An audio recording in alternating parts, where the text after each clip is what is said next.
kiddos, it's Mrs. Arpin. I sure do miss everybody. I miss being at Little Prairie, but we're going to do our best to make this fun from now until the end of the school year and keep you busy with different art ideas from my home to yours. Today you had a bunch of options that you could pick from, and the one you've clicked on is how to draw a sheep. So I will show you step by step how to draw a sheep, and I'll also include what you might like to add for the background if that's something you're interested in. So let's get started. All right, boys and girls, so let's get started on drawing a sheep.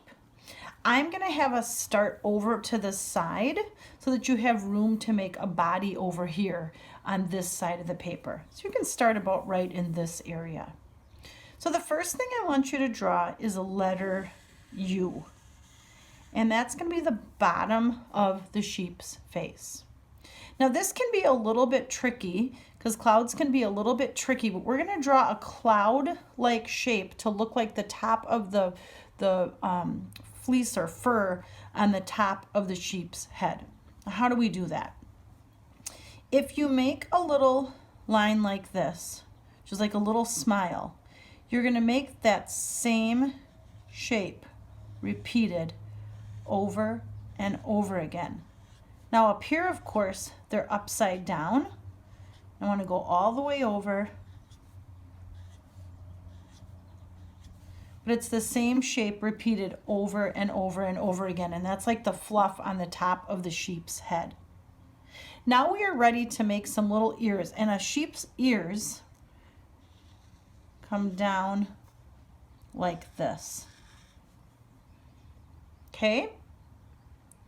Now we're ready to make some eyes, which you could do little dots for eyes.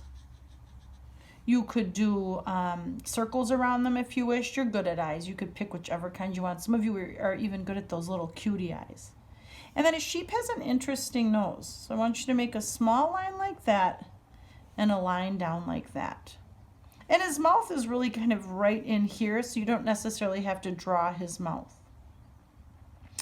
Okay, next we can draw his body. And as you may know, a sheep's body is very fluffy, so we're going to make this same cloud shape again, but this time we have to make it bigger.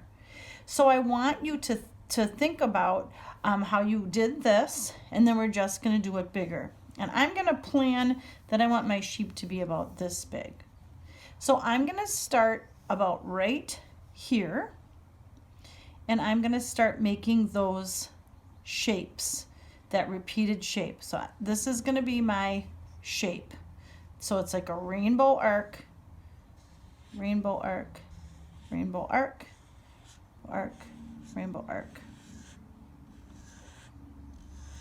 Notice how I never lift up my marker. That can help.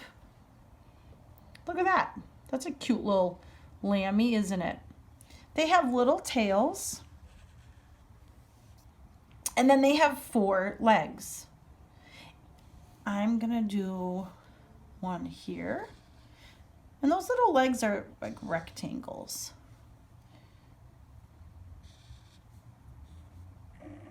And I like how they come right out of the fluff.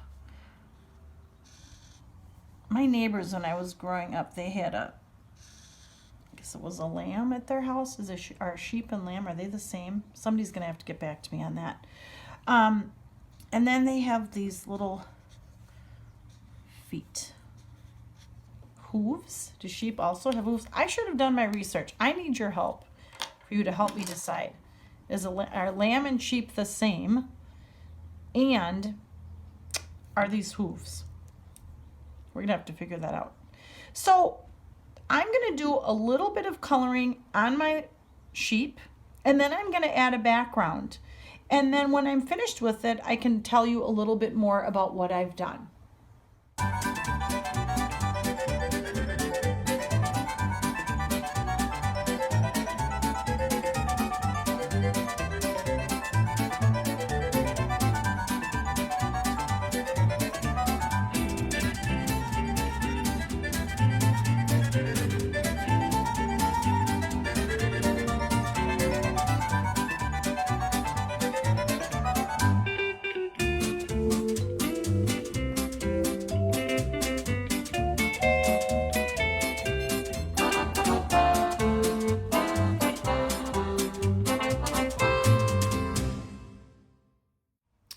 Okay, boys and girls, so there's your finished drawing. I decided that I would add a horizon line where the sky meets the earth. I created some clouds. I colored in a blue sky. I colored the gray on the sheep's legs and tail and face. And when you do that, it makes the white items in your drawing really pop out because that's the only thing that you leave white, those things that are meant to be white, clouds and the sheep's fur. I added some flowers, used a couple different shades of green to make the grass. Do what you'd like to do. You could make a mama sheep and a baby sheep. You could make a sheep and a cow if you wanted to just try that other video. Have fun and enjoy it. Thanks, everyone.